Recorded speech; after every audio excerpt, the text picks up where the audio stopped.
Hello friends, welcome back to my channel. ఇవాళ వచ్చేసి మనము గోధుమ పిండి బిస్కెట్స్ ఎలా ప్రిపేర్ చేసుకోవాలని చూపిస్తాను అనమాట. చాలా సింపుల్ ప్రాసెస్, పక్కా బేకరీ స్టైల్లో లాగా ఉంటాయి అనమాట. సో ఒకసారి చూడండి.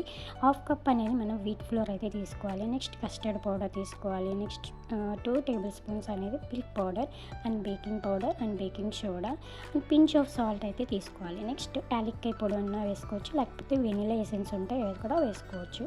సో మీకు ఏది అవైలబుల్గా ఉంటే అది వేసుకోండి. సో నెక్స్ట్ అయితే ఈ పిండి మొత్తాన్ని మనం జల్లించేసుకున్న తర్వాత నెక్స్ట్ ఇంకొక బౌల్ తీసుకుని దానిలో మనం 30 grams ghee and 40 grams butter అనేది వేసుకుని బాగా మిక్స్ అయితే చేసుకోవాలి. బాగా మిక్స్ చేసుకోవాలి. ఇలా క్రీమీ టెక్స్చర్ వచ్చేలాగా అయితే మిక్స్ చేసుకోవాలి. నెక్స్ట్ అయితే షుగర్ అయితే వేసుకోవాలి. షుగర్ వచ్చేసి మనకి టేస్ట్కి తగ్గట్టు వేసుకోవచ్చు. సో నేనైతే ఇక్కడ 45 గ్రామ్స్ అనేది వేస్తున్నాను అనమాట. హాఫ్ కప్ మెజర్మెంట్కి 45 గ్రామ్స్ అనేది కరెక్ట్గా సరిపోతుంది. స్వీట్ అనేది ఎక్కువ అవ్వదు, తక్కువ అవ్వదు, ఈక్వల్గా అయితే సరిపోతుంది. సో ఈ మెజర్మెంట్స్తో అయితే ఫాలో అవ్వండి.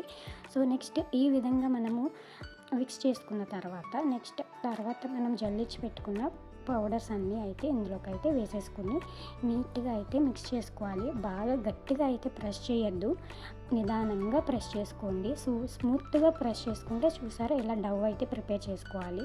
ప్రిపేర్ చేసుకున్న తర్వాత నెక్స్ట్ చపాతీ పీట తీసుకుని దానిపైన ఈ డవ్ అనేది పెట్టేసుకుని నీట్గా హ్యాండ్స్తో అయితే ప్రెస్ చేసుకోండి. ఇట్లా క్రాకర్స్ అనేది ఏమీ రాకుండా నీట్గా అయితే అడ్జస్ట్ చేసేసుకున్న తర్వాత నెక్స్ట్ ఇట్లా చపాతీ కర్రతో అనేది మనము స్మూత్నెస్ అనేది చేసుకోండి. చపాతీ ఎలా ఉంటుందో అలాగా నీట్గా అయితే ప్రెస్ చేసుకుంటూ ఉండండి.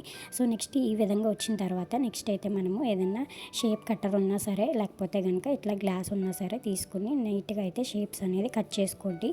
తర్వాత ప్లేట్లో అనేది మనము పేపర్ అయితే బటర్ పేపర్ ఉంటే బటర్ పేపర్ పెట్టుకోండి, ఆయిల్ గ్రీస్ చేసుకుని, లేకపోతే కనుక వైట్ పేపర్ పెట్టేసుకుని ఆయిల్ అయితే గ్రీస్ చేసేసుకుని ఇట్లా బిస్కెట్స్ అనేది 1 by 1 అనేది అరేంజ్ చేసుకోండి. నెక్స్ట్ ఇట్లా మిగిలిపోయింది కదా, సో దాన్ని కూడా ఇట్లాగే మనం ఫస్ట్ ప్రాసెస్ అనేది సర్కిల్ ప్రాసెస్ అనేది చేసుకుని నీట్గా మళ్ళీ ఒకసారి అయితే ఈ విధంగా అయితే చేసుకున్న తర్వాత నెక్స్ట్ మళ్ళీ ఒకసారి బిస్కెట్స్ అయితే ప్రిపేర్ చేసుకోండి. సో మీకు ఎన్ని వస్తే అన్ని బిస్కెట్స్ అనమాట. నెక్స్ట్ మనం ఓవెన్లో అయితే బేక్ చేసుకోవాలి, లేకపోతే గ్యాస్ మీద అయినా సరే బేక్ చేసుకోవచ్చు. అది మీ చాయిస్ అనమాట. ఎలా చేసినా సరే బిస్కెట్స్ అనేది పర్ఫెక్ట్గా అయితే వస్తుంది.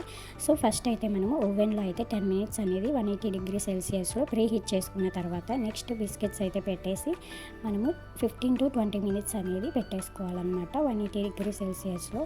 15 మినిట్స్ తర్వాత మనకి కుకీస్ అనేది నీట్గా పర్ఫెక్ట్గా అయితే ఉడికిపోయి ఉంటాయి అన్నమాట. సో తర్వాత కొంచెం సేపు చల్లారనిచ్చిన తర్వాత నెక్స్ట్ ఇట్లాగైతే మనము సర్వ్ చేసేసుకోవచ్చు. చూసారా, బేకరీ స్టైల్లో మనం ఇంట్లోనే ఈజీగా వీట్ ఫ్లోర్ బిస్కెట్స్ అనేది ఈజీగా అయితే ప్రిపేర్ చేస్తాము. చూసారా ఎంత క్రంచీగా వస్తున్నాయో, చాలా బాగుంటుంది అనమాట. ఒకసారి ట్రై చేయండి, మీ పిల్లలకైతే చాలా హ్యాపీ ఫీల్ అవుతారు. సో ఇంట్లోనే మనమే చాలా ఈజీగా అయితే ప్రిపేర్ చేసుకోవచ్చు. నా వీడియో నచ్చినట్టయితే లైక్ చేసి సబ్స్క్రైబ్ చేసుకోండి. Thank you.